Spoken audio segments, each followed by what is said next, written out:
حمزة جلاسي، حمزة جلاسي اللي رأت بوشنيبة على الجهة اليمنى. بوشنيبة يرفع الكرة، تسديدة وافتتاح النتيجة. الإمضاء حسام دقا، الإمضاء حسام دقا بعد 18 دقيقة لعب. حسام دقا يفتتح النتيجة للترجي الرياضي التونسي، وفرحة كبيرة لجماهير الترجي الرياضي. سنشاهد الإعادة، افتتاح النتيجة للترجي التونسي.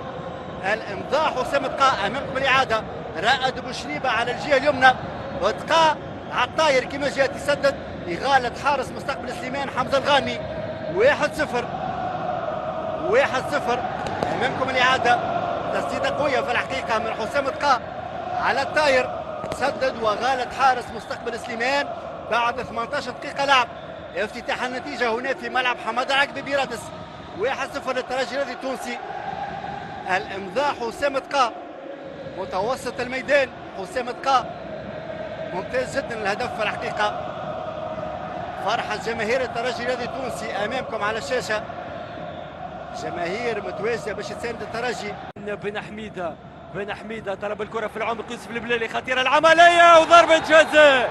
ضربة جزاء للترجي في الدقيقة 35 دون تردد. الحكم يسري بوعلي يمنح ضربة جزاء للترجي. التوغل من يوسف البليلي الذي طلب الكرة في الرواق، وتدخل حمزة الغانمي. ضربة جزاء للترجي، الكرة الامداد والاسيست من محمد امين بن حميدة.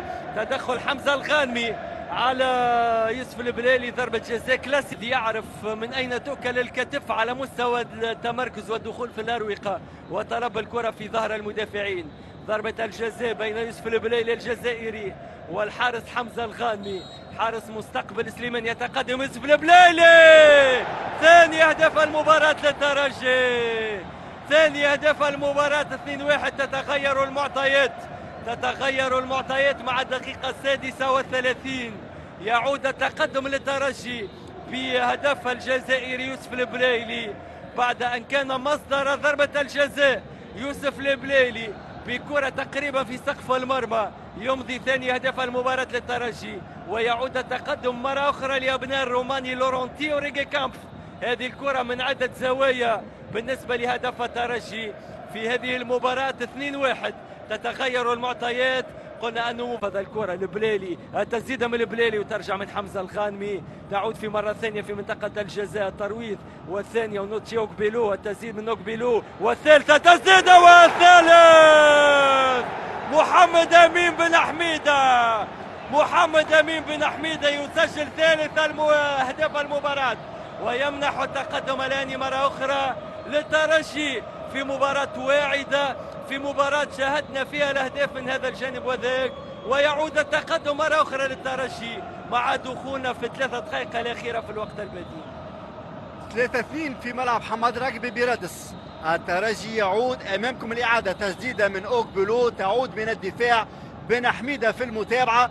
أمامكم الإعادة. اللاعب النيجيري أوكبيلو سدد، تصطدم في الدفاع.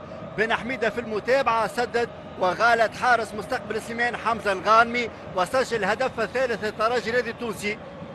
الهدف الثالث مع إضافة 3 دقائق كوقت بديل هنا في ملعب حماد العقبي بيرادس بين الترجي الرياضي وضيفه مستقبل سليمان. 3-2 للترجي الرياضي. كرة لغسان المعتوقي من جديد. دخل كوناتي والترجي يتقدم بثلاثية مقابل هدفين، وهذه كرة خطيرة للترجي في منطقة الجزاء. هل يكون الرابع للترجي؟ رابع الأهداف من البرازيلي يانساس يمضي رابع أهداف المباراة للترجي، ويرقص السامبا مع تفاعل الكورفا سود في المدرجات، والروماني ريغي كامب يحتفل برابع الأهداف، أهداف الأمان والاطمئنان للترجي بإمضاء البرازيلي يانساس في الدقيقة 22 من هذا الشوط الثاني. شوف الاستلام، دخل منطقة الجزاء ودون تعقيد وضع الكرة في مرمى الحارس حمزة الغانمي. 4-2 للترجي. مباراة شاهدنا فيها أهداف من هذا الجانب وذاك، مباراة مفتوحة، وينصاص البرازيلي تقريبا يقضي على أحلام مستقبل سليمان في العودة في المباراة مع هذه الأجواء المتميزة، مع هذا الكرنفال والشو في مدرجات الترجي. 4-2 الى حد الان للترجي امام مستقبل سليمان. 4 اهداف الترجي هنا في ملعب محمد راكبي بيرادس. الامضاء ينساس برازيلي الترجي الذي تونسي 3 اهداف هذا الموسم في الرابطه المحترفه الاولى لكره القدم مع الترجي الذي على الصوره ينساس.